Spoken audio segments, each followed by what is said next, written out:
Upheaval, Reckoning, Chapter 36, The Last Blade. For the very long second it took Sable's steel descent on her, Pinkie Pie's mind raced an explosion of panicked thoughts. Oh no, this is so bad. She's starting that swooping thing. What do I do? At the tail end of that second, Pinkie jumped to one side. Sable Steel's blade-tipped hoof whistled an inch from her ear as she slammed against the wall. She heard the metallic ping of several small things landing a few feet away. She had more pressing concerns, however. Her tablet had slipped from her forelegs and skittered away. What was the plan again? She had been so sure when she was running towards this alley. The plan should be simple. Find Sable Steel, get Sable Steel to stop trying to hurt any pony, tell every pony that it was safe to return to their normal lives again, then finish with a celebratory song, preferably with Sable Steel. Step 1 proved surprisingly easy. Despite all his oddities, Coppermane did show her to work the channeling slab. She was able to see ley energy whenever she wanted to now. After that, it was simply a matter of looking for disturbances throughout the lines, just as she had done back in that really scary and dark place under Everfree Castle. She had taken a huge gamble in running after this particular disturbance, but it had paid off. Step 2 was proving to be a rather huge snarl in her plan. Sable Steel was more monstrous than she remembered. Even though she knew that there was a pony under that mask, she still couldn't stop trembling at the mere sight of Sable Steel's gear. The first swing from those blades also made it clear that this problem wasn't going to be solved by talking. Hold still! Sable Steel's growl was hollow and metallic. She made a swift turn after her first swoop and positioned herself for another. Why do you have to do this? Pinkie Pie asked. She zigzagged through the alley, trying to get to her channeling slab and to make herself a difficult target at the same time. Sable Steel answered by landing right on the slab just as Pinkie was about to make a grab for it. Pinkie yelped and jumped back at the last moment. She eyed Sable Steel warily and began to circle around. What's the matter, Pinkie Pie? Sable Steel asked. Did all your bravado come from this chunk of shale? Pinkie's eyes narrowed. No, that wasn't true. She had always had her Pinkie sense. The channeling slab just sort of let her see how it worked. She lowered her stance, then charged. Her sudden move startled Sable Steel for a second, giving her enough time to snatch the slab. That moment quickly passed. A sharp sensation in her mind made her move her head to the right. She felt another bladed strike whistle close to her face. With another yelp, she made a run for it to recollect herself. Something hard slashed through the hair of her tail, sending strands flying. Pinkie didn't look back until she felt that she was far enough. She turned around and saw that Sable Steel had not moved from the spot. We don't have to fight, Pinkie cried out. Just promise to leave my friends and family alone. I won't, Sable Steel replied. Why not? What did they ever do to you? Sable Steel swooped again, sending Pinkie scurrying for some sort of cover. Is that all you came here to do, Pinkie Pie? She asked. She whirled in mid-air, cutting at Pinkie like a bladed corkscrew. Pinkie flattened herself against the ground. This time she felt the very tip of Sable Steel's blades lightly graze against her. It was difficult to tell if she had been actually cut or if the blades had merely parted her fur. The stinging sensation that followed confirmed her fears. She held the channeling slab tightly and scrambled to her hoofs. Ow, ow, ow, ow, ow! Tears welled up in Pinkie's eyes. Sable Steel hovered just a few feet away, hoof blades extended and the stinger around her tail waving lazily. Step 2 seemed all but impossible. She was panting, sweating, and trembling. Her back felt as if there was a swarm of angry bees stinging her. Her enemy was not even breathing hard. This was looking more and more like a bad idea with each passing second. She had to try something. Does it sting, Pinkie Pie? Sable Steel asked. That's just a scratch. I'm not stopping at scratches, and I'm not stopping at you, unless... Pinkie's eyes widened. Unless what? What do you want? Tell me! Quit being an element of harmony. What? Pinky stared at Sablesteel. Seconds passed before she could make sense of the sentence. Quit being an element of harmony? How is that? Why would you? Pinky wrestled with the idea. She didn't know if she should be angry for having something like that suggested to her, or be curious if such a thing was even possible. How would a pony quit being an element of harmony? Did she have to talk to some pony? Princess Celestia, maybe? But her necklace had already shattered anyway. Wasn't that some kind of quitting? Maybe her element had quit on her. Sablesteel waved the hoof irritably. Put the house and vice away for now. Give me a yes or no. Pinky opened her mouth, only to realize that she had no idea what to say. Wait, if I say yes, will you leave my friends and family alone? I will, Sablesteel replied. I swear that neither I nor any of my fellow sons will harm them. Pinkie Pie stared long and hard at Sablesteel. The insect-like mask hid her face and distorted her voice, making it impossible to tell if she was lying or not. But my friends need me to be part of the elements. The element of joy will pick some pony else, Sablesteel replied. They'll still be your friends. Why do you want me to do that? Yes or no? Pinkie clamped down on her tongue, fearing that she might say yes without thinking. Horrifying as the thought was, Sablesteel's offer sounded tempting.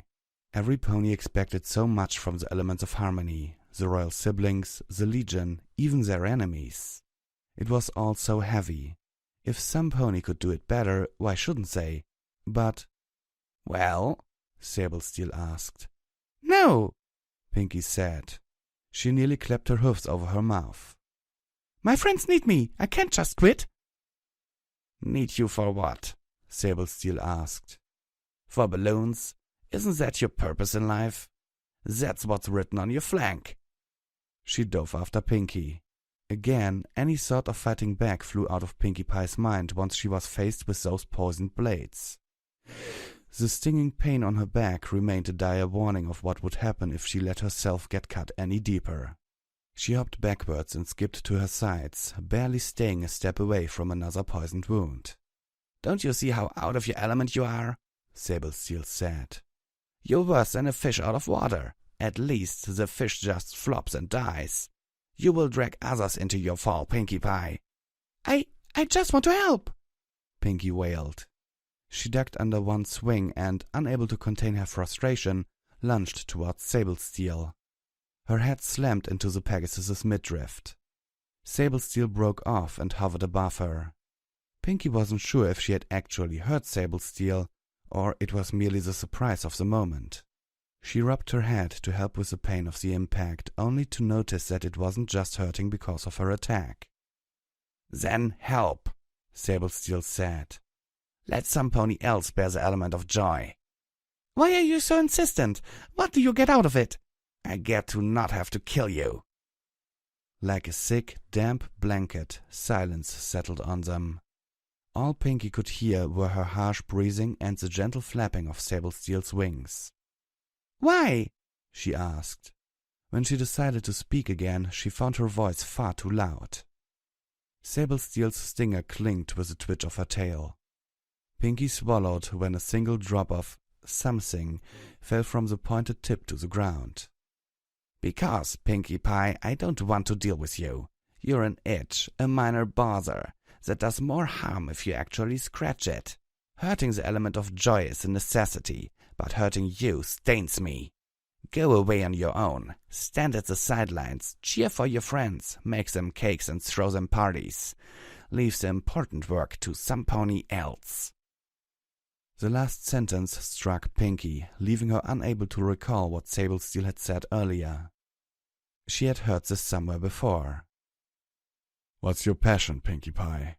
Birthday cakes? Party hats? Balloons, birthday cakes, and party hats. Was that it? Were New Fluttershy and Sablesteel right? Was that all her cutie mark meant? Wasn't that good enough to be the element of joy?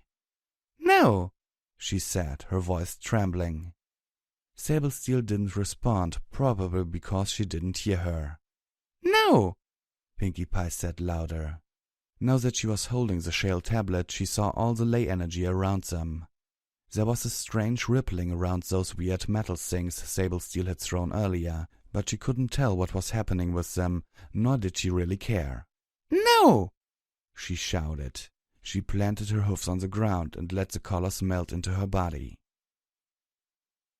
When Pinkie Pie shouted at her, Sable already knew that she had triggered something.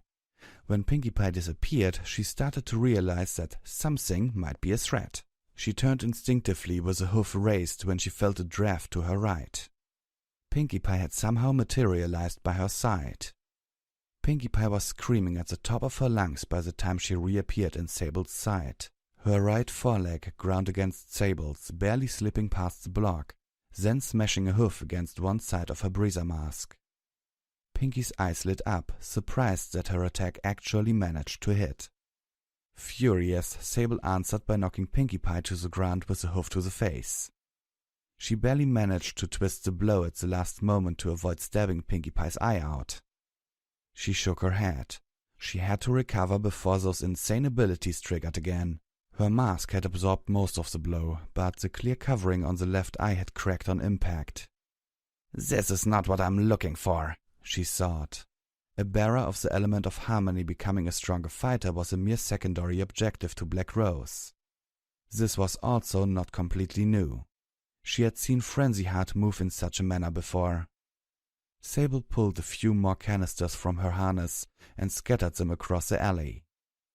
Fortunately, the small cracks had not affected her breather mask's function. Otherwise, she would have to pull back or risk flying into the city. She landed several feet away from Pinkie Pie, who was still recovering from her blow.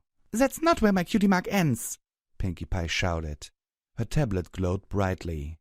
"I've got more than birthday cakes and party hats. That's not all what my cutie mark means." She disappeared from sight again. No flash of magic, as there would have been with a unicorn spell. 1 second she was there, then she was gone. Sable was ready this time. She had fought teleporting unicorns before. She felt the air to her right shift. As she had thought, Pinkie Pie avoided appearing directly behind her, where her bladed back hoofs and her stinger could attack. Pinkie Pie would appear to her sides, close to her hind legs, but out of their way. Sable still had weapons there. She extended her wings. Up in the air, her sides were vulnerable because she had to use her wings for flying. Not so on the ground. Pinkie Pie did appear from her right, both front hoofs ready for a strike. Sable swiped at her with a bladed wing, but she noticed it and stepped back at the last moment. The wing blade barely touched the tip of her nose. With the attack neutralized, Sable began to turn on the spot, stabbing at Pinkie with her stinger, then attacking with the left wing blade. Upon facing Pinkie Pie, Sable hovered a foot off the ground and lashed out with all 4 legs. Faced with a steadily advancing wall of envenomed blades, Pinkie Pie yelped and ran back. "No fair!" she cried out. "You've got too many weapons!" "And you've got too few," Sable retorted. "That's a problem, isn't it? You've got nothing to put on the table besides gags and giggles." She flew up and swooped again. Again, Pinkie Pie weaved through her blades, always dodging by a hair's width. "Discipline," she thought. Frustration hung around the edges of her thoughts. This barely trained Earth pony slipped through a barrage of attacks that should have been enough to cut down several Earthans. A lesser soldier would be grinding her teeth away in a rage by now. Sable concentrated on conserving her energy instead, relying on a more reliable, albeit slower method of taking out Pinkie Pie. "I've got more!" Pinkie Pie shouted back. Her voice dropped and she looked down. Sable saw an opportunity to lunge and cut her, but decided to stay put. "I can do more! I can be the element of joy!" "You keep telling yourself that," Sable said. "Let's see how much of a comfort it is when the ponies around you start to suffer." "Leave them alone!" A hoof struck Sable's side before the last word even finished. She winced, noting that the blows were getting stronger. She slashed with her wings again, but Pinkie Pie was no longer there. Unfazed, she struck out with her other wing without looking. She felt this one cut something and heard the pained cry. When the 2 of them broke off, Pinkie Pie was bleeding from a shallow cut to the shoulder. "Your fault, fool," Sable thought. "I'm giving you a way out, but you won't take it." Tears streamed from Pinkie Pie's face. She pressed a hoof against the cut and started blowing on it. Sable wasn't too worried. Her wing blades weren't poisoned this time. From the bleeding, she doubted that she cut anything too important. The reaction was all the more telling of why she didn't want to deal with this mare. Impressive as her channeling was, Pinkie Pie acted like a filly with a scraped knee or splinter. "Understand now?" she asked. "Take my offer." Pinkie Pie tried to say something, but it was easy for Sable to see that she was starting to feel the effects of the other poison. She wobbled slightly and squinted, wincing at what undoubtedly was a severe headache. That should stop any of her channeling now. If there was anything else she could use, it should be the element of joy. If she couldn't... Sable looked to her foreleg devices. Her blades were coated with a very minor toxin, less potent than bee venom. Her needles carried a lethal mix. "Stop right there, Sable Steel." Sable glanced toward the end of the alley. Just as Pinkie Pie had said, a group of legionnaires had been following her. A 4-pony special operations squad, some reinforcing legionnaires and a few members of the Royal Guard. Leading them was a unicorn mare whose purple mane came down in ringlets. Sable spoke to her communication device. "Octavia, you're on. Will Warsinger harmonics to Torment. I'm not in the mood for wiping brains off my gear." "All right," Octavia replied. Even through the communicating device, Sable noticed the relief in her voice.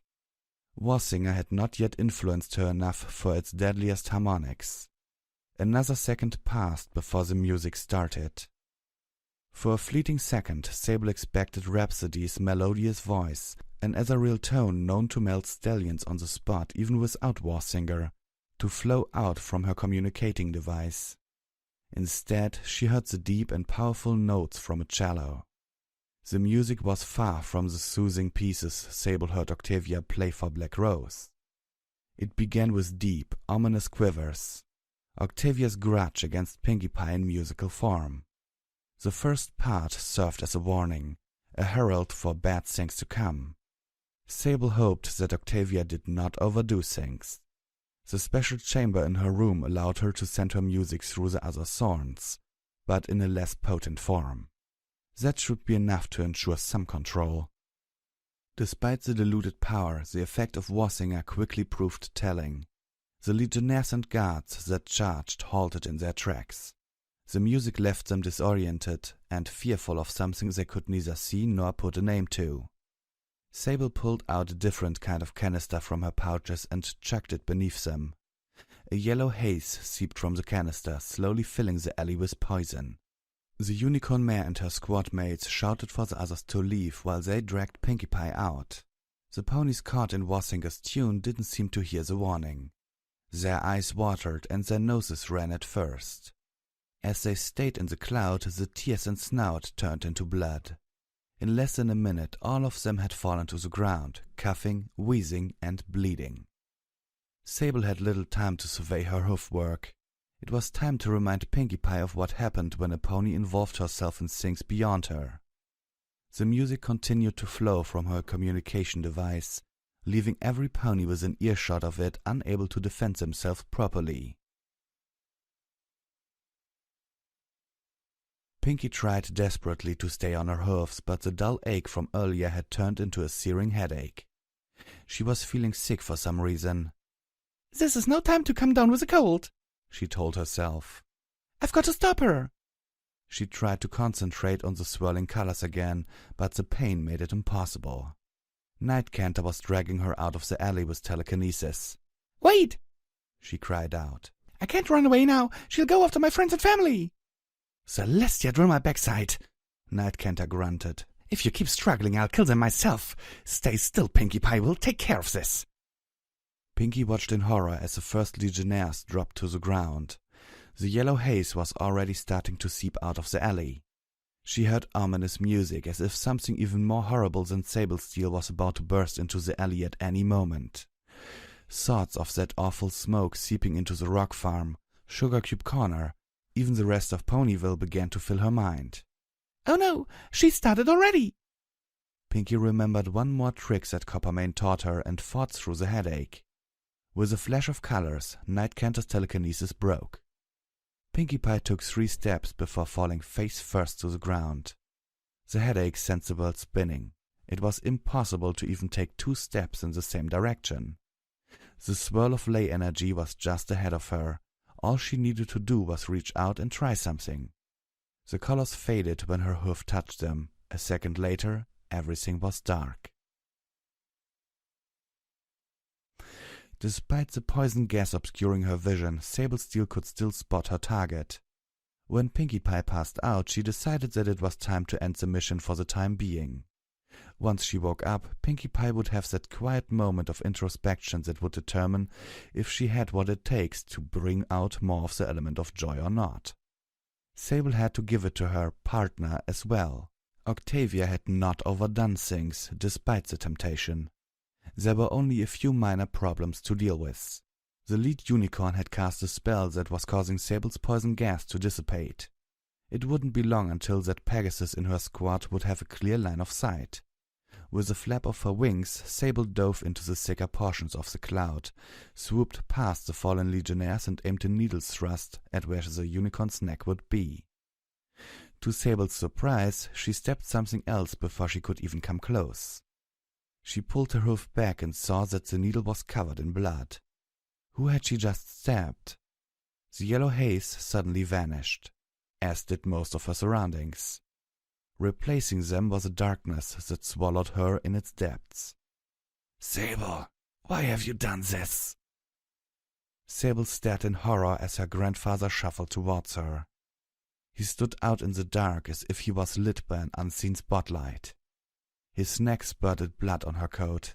It was easy to recognize the badly burnt skin, the bad eye, the lack of a mane and tail, and the patches of coarse blue hair all over his body. Ice Carver, the last of the Black Moon Blades, ultimately paid for his stubborn dedication. His laboratory exploded while he was perfecting a chemical mixture, leaving him a disfigured wreck for the rest of his days and earning him an insulting nickname that remained long after memory of his real name had faded. You're dead, she whispered. Wretched filly, how many times must you spit on our memory? His voice sounded nothing like how Sable remembered. That she couldn't tell if it was because this was a fake, or that it was her own memory that was flawed, left an ache within her. I taught you the lore so you can remember, not so you could disgrace us. The stone-paved ground cracked as more ponies rose all around Sable. Their faces had decayed and some of their limbs hung only by a tendon or two, but she recognized a few of them. They were her grandfather's comrades, the last remnants of a fallen order. One by one they died until he remained. They clung to her, the cloying smell of rot penetrating even her breather mask. She struggled to break free. This is an illusion, she thought. Some unicorn mage thinks she can play tricks on me. The sheer power of such an illusion left Sable nervous. This spell reached into her memories and created visions out of her worst fears. A phantasm, as Lioncourt told her once.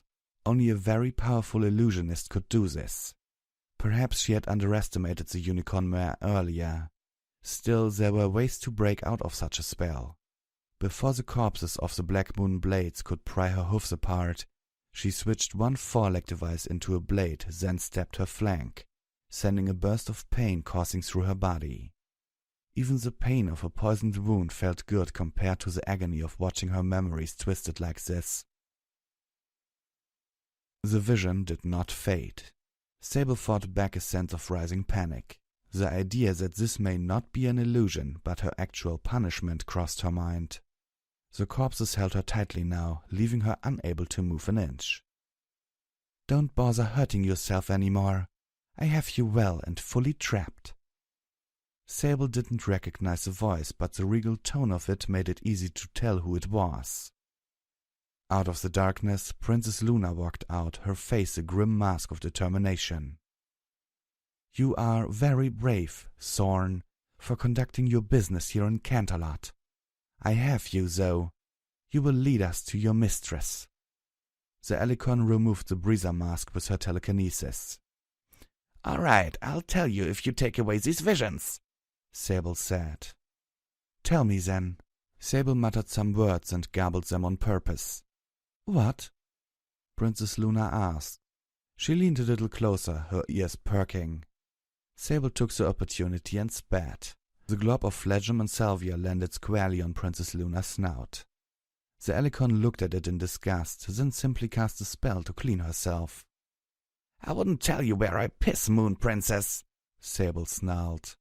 "Why don't you just kill me? You've already slain all the Black Moon Blades. Finish the job." The outburst caught Princess Luna off guard, and it only added to Sable's rising fury. The mighty princess of the night probably never even heard of the Black Moon Blades.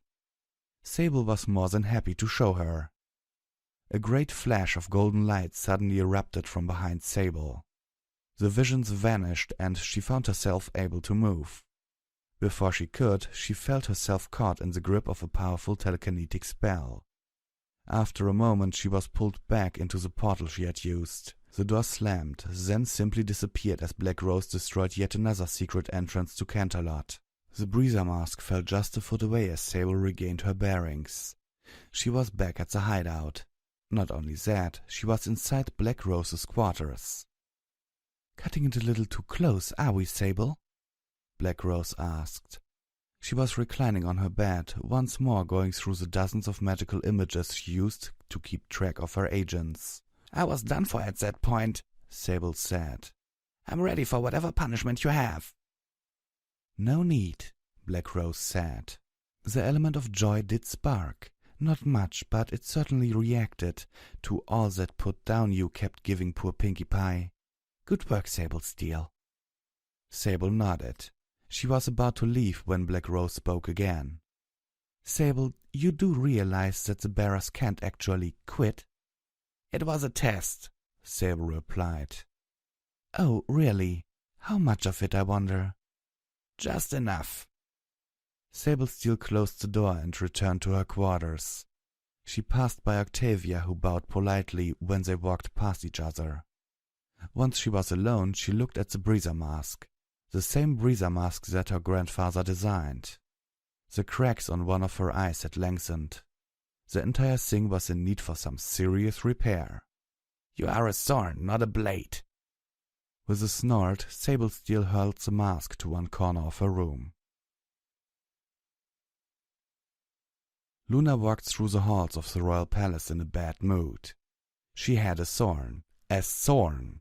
She had one land on her hoof, and she let it slip away. Some of the guards flinched and looked away when she walked past them to get to Terado's quarters. Several hours had passed since that incident. She had to personally heal Pinkie Pie, who was suffering from prolonged exposure to poisonous gas. Even though Pinkie Pie was not in any grave danger, the sight of the normally cheerful pony lying depressed on a hospital bed was difficult to take. Of course, whatever discomfort Luna felt was nothing compared to Fluttershy, who never left her friend's side. After that, Luna spent the rest of the day helping Special Operations track down any remaining portals that connected Black Rose's base to Canterlot. Each time they found one, Black Rose destroyed it. It was a frustrating task, but their enemy couldn't go back and forth into the capital from now on. Terado had just flown in from some business in the Great Delve. He had been gone for days now and wasn't around when Rarity fought against Lioncourt or when Rainbow Dash was reported missing. Luna didn't buy the story of problems in the Delve entirely. Celestia had secretly dispatched Waxwing, another one of the royal nephews, to the Great Delve in order to observe the Barrier Land's capital.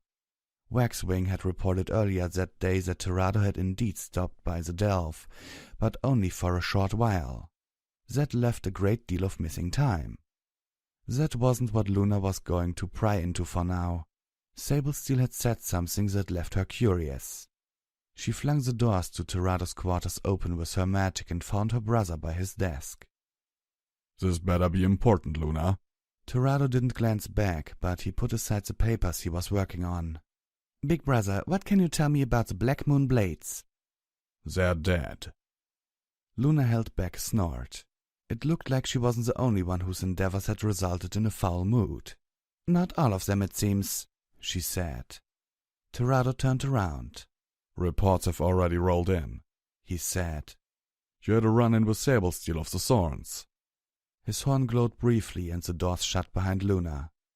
"Like I said, they're dead. Contrary to what you may be thinking right now, Sablesteel is not a Black Moon Blade." "She accused me of destroying them," Luna insisted. "I've never heard of this group in my life." Terrado snorted, then smiled a bit. Luna felt a little offended. "What's so funny?" she asked. "It's a strange feeling," Terrado replied. "I can understand why you have no idea who these ponies were, but I still feel that you should have known about them." When Luna stayed silent, Terrado went on. "You created the Black Moon Blades, little sister. Except that, during the time you did, they were called something else. Starlight Sentinels, I think." Luna's eyes narrowed. Starlight Sentinels. There was a name she recognized. A long, long time ago she found herself the center of unwanted reverence. Ponies were starting to treat her as a patron of thieves, burglars, and other miscreants who used the nights to hide their less than noble deeds. In response, she formed the Starlight Sentinels, a group dedicated to watching the night for such things. "When you left for the Heartland, they and a bunch of other groups were left to fend for themselves," Terrado went on. "A few simply disbanded. Some just went on as if nothing had happened. The Starlight Sentinels went through a lot of changes. I don't know the details. It's probably written in some history book over at the Delve. Decades later, there were the Black Moon Blades, a group less interested in catching criminals and more interested in assassinating anything that might be the reason why their Moon Princess doesn't want to stick around anymore. They got really good at it too. At the peak of their power, the Black Moon Blades had all sorts of stories attached to them. Apparently, swearing by the moon and not keeping your word was enough for their agents to hunt you down and nail your tongue on the front door of your relatives. They scared even the Ophidites with their proficiency in poisons." "And what happened after that peak?" Luna asked. "Nightmare Moon happened," Terrado replied. Luna cast her eyes to the ground. Of course, why didn't she think of it to begin with? "When news of what you tried to do spread to the barrier lands, it spelled the end of any group still related to you. The Night Parade, the Moonlight Rondo, nearly all of them simply walked away and scattered. A pity too. I kind of liked the Rondo." "What was their motto again?" "The day is for devotion and the night is for passion." They got up to a lot of interesting things with their monthly gatherings. "The Black Moon Blades?" Luna asked. "What did you expect?" Terrado asked. "Recruitment dried up. They were under suspicion of being an insane cult dedicated to Nightmare Moon, so a lot of their members just left. It was over. Some small fragment tried to stay together, led by some pony called Chart the Insane Apothecary. They died out in the end." "Where does Sablesteel come in?" Terrado's eyes narrowed. "Sablesteel is Chart's granddaughter and heiress to all of what remained of the Black Moon Blades. Black Rose found her sludging through a camp of melted Ophidites on a suicide mission, then recruited her. Does it satisfy your curiosity, Luna?" Luna nodded and left her brother to his work. She could now understand that sudden rage from the Thorn, and she did feel responsible in a way.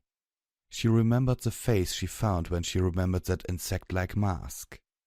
Now she had a face to put on those ponies she left behind in her foolishness.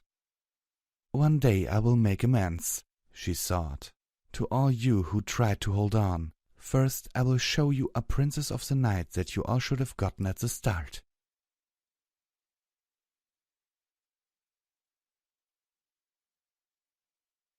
Okay, what do I have to say about this chapter?